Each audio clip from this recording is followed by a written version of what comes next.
कि अरब बोलता है, अज़म बोलता है। जरा एक बार बोल दीजिए आप लोग भी सुभान अल्लाह। अरब बोलता है, अज़म बोलता है, अरब बोलता है, अज़म बोलता है, मोहम्मद का कलमा अरे सनम बोलता है। अरब बोलता है, अज़म बोलता है, मोहम्मद का कलमा सनम बोलता है। और मिली अर्श को उनके तलबों से इज्जत, मिली अर्श को उनके तलबों से इज्जत। ये मेरे नबी का कदम बोलता है, मेरे नबी का कदम बोलता है, ये मेरे नबी का कदम बोलता है। अरब बोलता है, अजम बोलता है, मोहम्मद का कलमा सनम बोलता है। जरा एक शायर कहता है कि ज़मीं भीगी हुई है आंसुओं से, ज़मीं भीगी हुई है आंसुओं से, यहाँ बादल इबादत कर रहे हैं। ज़मीं भीगी हुई है आंसुओं से, यहाँ बादल इबादत कर रहे हैं। और फिजा में खुशबू, फिजा में खुशबू महक रही है, कहीं पे बच्चे तिलावत कर रहे हैं। आज देखिए आपके गांव में जनाब नूर मोहम्मद साहब ने अपने नूरे नजर, अपने लखते जिगर, अपने गोद के पाले हुए लाल को जैसे ही सोचा, उनके ज़हनो दिमाग में ये सवाल पैदा हुआ कि चले अपने बच्चे को इल्मे दीन से आरास्ता और पैरास्ता करें, हाफिज़े कुरान बना दें, आलिमे दीन बना दें। ये सोचने के बाद से उन्होंने एक इरादा किया। घर के लोगों ने सोचा कि मेरा बच्चा आलिम बनेगा, मेरा बेटा हाफिज़े कुरान बनेगा। आप भी ये ज़हन पा लीजिए, आप भी अपने बच्चे को आलिमे दीन बनाइए, हाफिज़े कुरान बनाइए। आइए और मेरी बात को समाप्त फरमाते चलिए। जब उन्होंने सोचा, सोचने के बाद से अब उसी बच्चे को मदरसे में लेके जाते हैं। अल्लामा मौलाना ईशा रजा नूरी साहब का एक मदरसा चलता है, मदरसा उस मदरसे में जैसे ही हजरत के पास लेके जाते हैं और कहा कि मौलाना हबीबुर रहमान साहब, मौलाना ईसा साहब, मेरे बच्चे को हाफिज़े कुरान बना दीजिए, मेरे बेटे को आलिमे दीन बना दीजिए। अब जैसे ही लेके जाते हैं, आपने देखा होगा जब बच्चा मदरसे में जाता है तो किस तरह से उसको संवारा जाता है। आइए एक और बात समाप्त फरमाते चलिए। आपने नर्सरी का नाम सुना होगा, नर्सरी जहाँ पौधाशाला हुआ करता है, वहाँ आप किसी पौधे को लेने के लिए जब जाते हैं, जाने के बाद से अब नर्सरी से अनार का पौधा लेते हैं, आम का पौधा लेते हैं, जामुन का पौधा लेते हैं, लेके अपने खेत में लेके आते हैं। और जब उस पौधे को लगाते हैं, लगाने के बाद से वो पौधा नर्सरी से आया है। नर्सरी का मतलब ही होता है मासूम पौधा होता है। और जब उस पौधे को आप लेके आते हैं, अपने खेत में लगाते हैं, लगाने के बाद से उस पौधे को सीधा करने के लिए किसान लकड़ी का डंडे का इस्तेमाल करता है, लोहे के डंडे का इस्तेमाल करता है। वे नहीं प्यारे, जब आप अल्लामा मौलाना ईशा रजा नूरी के मदरसे में आपने बच्चे को डाला और डालने के बाद से जब इन्होंने सींचना शुरू किया, शरीयत के भट्टी में डाला और डालने के बाद से वो बेटा जब कुंदन बनता हुआ नजर आया, आग में तपता गया, आग में तपता गया, आग में तपता गया। और हजरत ने जैसे ही उसे निकाला, अब उसे लोहे के डंडे की जरूरत नहीं पड़ती है। आप देखिए लकड़ी के डंडे की जरूरत नहीं पड़ती है। जब उस नर्सरी में पौधा पलता है और जब निकलता है तो शरीयत का डंडा लगाते हैं और निकालते हैं, तो बेटा नर्सरी का पौधा नजर नहीं आता है, बल्कि जैसे ही शरीयत के भट्टी में डाल के जब उसे निकालते हैं तो हाफिज़े कुरान बन जाता है, आलिमे दीन बन जाता है।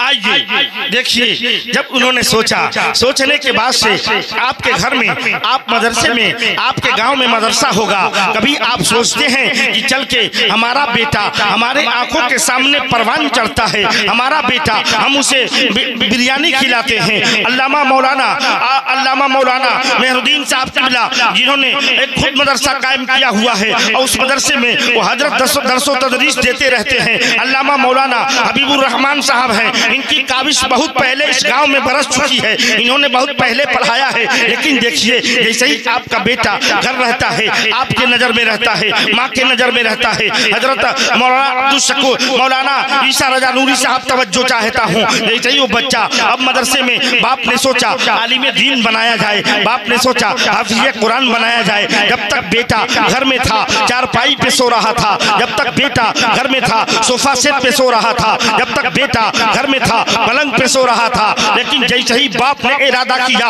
और लेके सुबह सुबह बच्चे को तैयार करते हैं, स्टेशन लेके जाने के बाद से बच्चे को सी ऑफ करते हैं, बच्चे को छोड़ते हैं। अब बेटा ट्रेन पकड़ता है, अल्लामा मौलाना ईसा के मदरसे में पहुंचता है। अब देखिए प्यारे, उसी मदरसे में हालात उस्ताद के ये हुआ करते हैं। जब बच्चे को पढ़ाते हैं तो हालात देखिए, कभी रोटी मिलती है, जली हुई रोटी मिलती है, गीला चावल मिलता है, पानी की तरह दाल मिला करती है, ऐसे में आलू की सब्जी मिला करती है। कभी आप सोचते हैं, आपके अंदर ये शौक पैदा हुआ कि चल के देखा जाए मदरसे के बच्चे जिंदगी कैसे गुजारते हैं, असातिज़ा जिंदगी कैसे गुजारते हैं। लेकिन जैसे ही वो बच्चा मदरसे में जाता है, अब उसको सोने के लिए चारपाई नहीं दी जाती है, अब उसे सोने के लिए पलंग नहीं दिया जाता है, अब उसे सोने के लिए सोफा सेट नहीं दिया जाता है। वो मदरसे में रहता है, रहने के बाद से फर्श पे सोता है, जमीन पे सोता है। और जब सो रहा है जमीन पे, अब करवट बदलता है, सर्दी का महीना गुजरता है, गर्मी का महीना गुजरता है।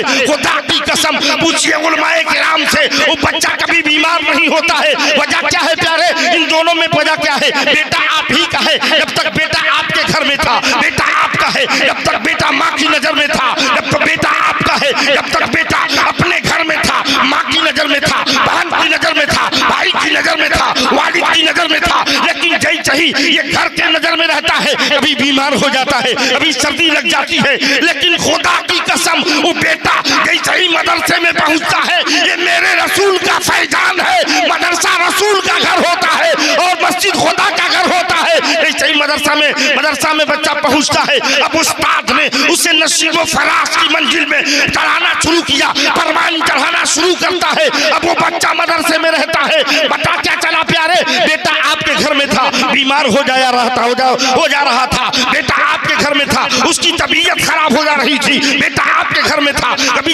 कभी खांसता था। लेकिन जैसे ही मदरसे में गया, तबीयत खराब नहीं होती है। मैंने देखा क्या मामला है। जब सर्च करने वालों ने सर्च किया तो पता क्या चला, बेटा जब तक आप घर में रहता है, बाप की नजर में रहता है, लेकिन मदरसे में जैसे ही पहुंचता है, रसूल पाक की नजर में रहता है। और जब तक मेरे आका की नजर में रहता है, न उसे बीमारी छू सकती है, न मुझे कोई मुसीबत टकरा सकती है।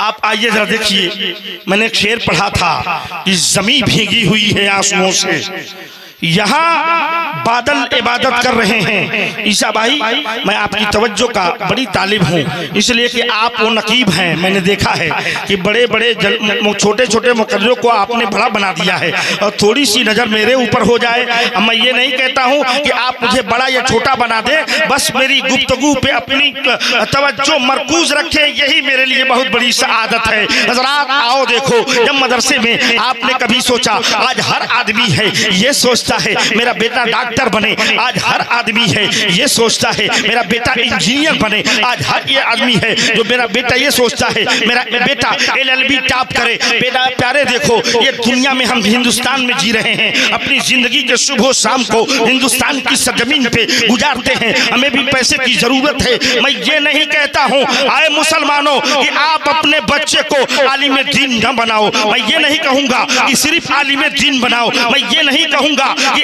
आप डॉक्टर बनाओ, बल्कि मैं ये कहूँगा जहाँ आप आलिम दीन बनाते हैं, जहाँ डॉक्टर बनाते हैं, जहाँ इंजीनियर बनाते हैं, जहाँ वहीं डॉक्टर वहीं आलिम दीन बनाया करें, वहीं हाफिज कुरान बनाया करें। आज हर आदमी अपने बच्चे को कन्वेंट स्कूल में भेजता है। अब देखिए कन्वेंट स्कूल में जब आप दाखिला कराते हैं उस बच्चे को, आपके दो बेटे हैं, आपने कभी सोचा उन दोनों बेटों में एक बेटा कन्वेंट में जाता है, दूसरा बेटा मदरसे में जाता है, फर्क देखिए। एक देखिए जो कन्वेंट में है उसे 500 रुपए की फीस दी जाती है। अब जैसे ही सुबह सुबह बस आने वाली है, माँ को फिक्र है, बाप को फिक्र है, मेरा बेटा सुबह सुबह 7 बजे बस आएगी, उसे से लेके जाएगी। आजा माँ सुबह सुबह उठती है, ब्रेकफास्ट तैयार करती है और उस बच्चे को नहलाती है, धुलाती है, काजल लगाती है, सुरमा लगाती है, टाई लगा देती है और किताबें पीठ पे लाद देती है। अब जैसे ही बच्चा घर से बाहर निकलता है, स्कूल की बस सामने लगी हुई है, बेटा उसमें सवार होता है।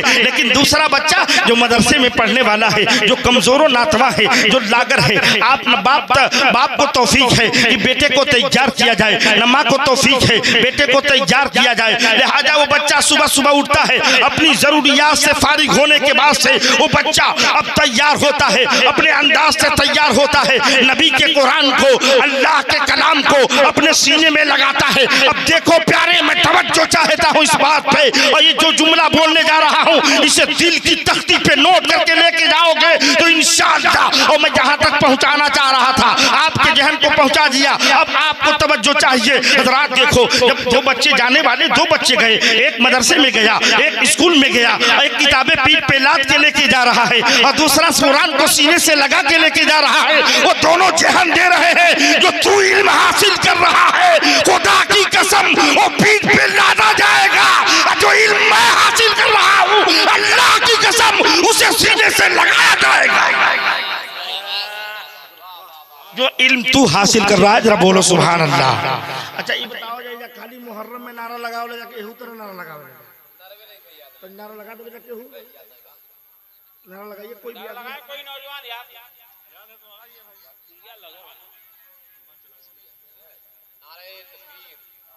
नारे तकबीर, नारे रिसालत, मुजीबुल हिंद हज़रत अल्लामा निज़ामी, नारे तकबीर। अब ये जहन दे रहे हैं। देखो प्यारे, दोनों बच्चे मदरसे में जाते हैं, लेकिन नबी के कुरान, अल्लाह के कलाम को सीने से लगाया जाएगा। और देखो जो पढ़ रहा है उसे पीठ पे लादा जाएगा। अब दोनों में फर्क देखिए, वो दोनों मदरसे में पहुंचते हैं। मैं कहता हूं, मैं गुलाम दर गुलाम, नबी का गुलाम दर गुलाम मुख्तार आलम निज़ामी आज की रात एक पैगाम देना चाहता है। प्यारे, मेरी बात को तवज्जो से आप समाअत फरमाइए। मैंने कहा ए मदरसे में पढ़ने वाला बच्चा, मैंने कहा ए मदरसे में पढ़ने वाला बच्चा, अगर तेरा भाई जूता पहन के जा रहा है अफसोस ना करना, अगर तेरा भाई काजल लगा के जा रहा है अफसोस ना करना, अगर तेरा भाई टाई लगा के जा रहा है अफसोस ना करना, अगर तेरा भाई किताबें पीठ पे लाद के लेके जा रहा है अफसोस ना करना, अगर तेरा भाई बेहतरीन लिबास पहन के मदरसे स्कूल में जा रहा है अफसोस ना कहना, एहसास कमतरी का शिकार न होना।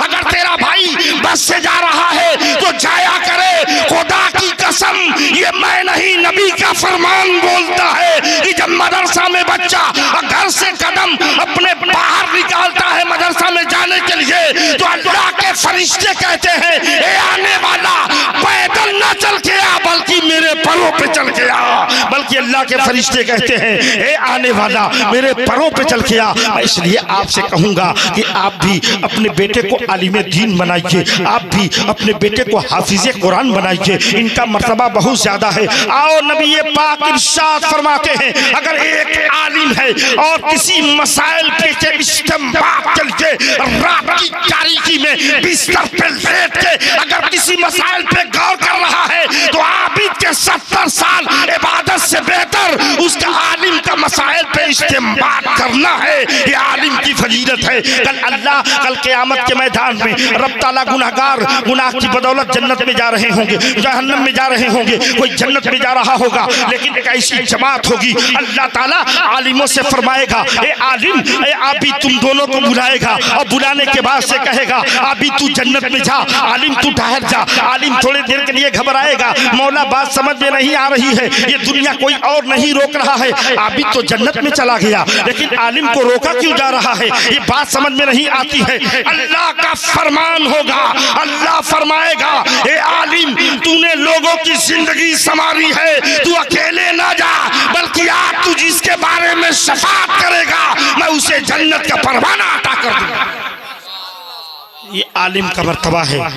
ये इसलिए मैं कहूँगा कि आप कम से कम नहीं तो बच्चों को कुरान पढ़ना सिखा दीजिए, इसलिए कि कुरान पढ़ने वाला बेटा जब आपका बेटा न बनाइए आलिम, न कम से कम कुरान पढ़ने वाला बनाइए, इसलिए कि आपके घर में पूछिए मुफ्ती रेहान साहब मौजूद हैं और यहाँ दक्का उलमाए किराम की मजबूत टीम यहाँ स्टेज पे रौनक स्टेज है। मैं इनकी मौजूदगी में बड़ी जमानत के साथ ये बात बोलने जा रहा हूँ। अगर आप चाहिए, आपके घर में आपका बाप मर गया, आपके घर में आपकी माँ मर गई, खुदा की कसम आप किसी भी मुफ्ती से बुलवा के, किसी भी मुफ्ती से आप बुलवाइए और बुलाने के बाद से उससे कहिए जनाजा पढ़ाने के लिए। जनाजा तो जरूर पढ़ाएगा, लेकिन मरे हुए से और उस मुफ्ती से ज्यादा मोहब्बत नहीं है, इसलिए वो मुफ्ती तो पढ़ा तो जरूर देगा, लेकिन उस मैयत से मोहब्बत नहीं है। लेकिन आओ देखो, जब आपका बेटा आलिम दीन रहेगा, जब आपका बेटा हाफिज कुरान रहेगा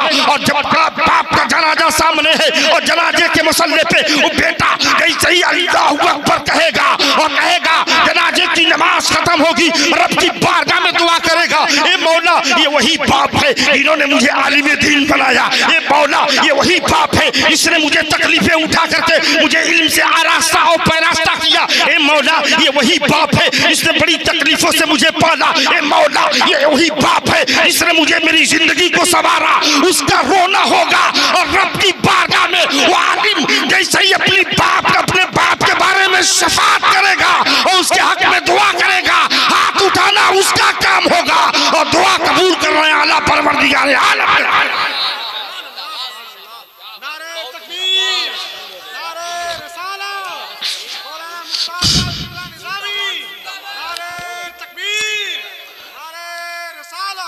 इसलिए मैं जवानों, मैं आपसे कहूँगा आखिरी बात, आप भी कम से कम कुरान पढ़िए, कम से कम हदीस पढ़िए और पढ़ेंगे तो इंशाअल्लाह आपकी जिंदगी संवरती नजर आएगी। आज के बाद से आज नबी सहाबा ने पूछा था, या रसूल अल्लाह आप आखिरी नबी हैं, अब तो आखिरी नबी है, नबी कोई आने वाला नहीं है, अब इस्लाम की जिम्मेदारी किसके हाथों में होगी, इस्लाम कैसे फैलेगा? तो नबी ने फरमाया मेरे उम्मत के उलमा इस्लाम फैलाते हुए नजर आएंगे। आज जवानों तुम भी सुधर जाओ, इस्लाम के दामन में आ जाओ। जवानों अगर तुम्हारे अंदर इस्लाम की बूबास पाई जाएगी, ए जवानों अगर तुम्हारे अंदर इस्लाम का रोबो दबदबा पाया जाएगा तो इंशाअल्लाह दस्त तो दस्त है, दरिया भी न छोड़े हमने, बहरे जुल्मात में दौड़ा दिए घोड़े हमने।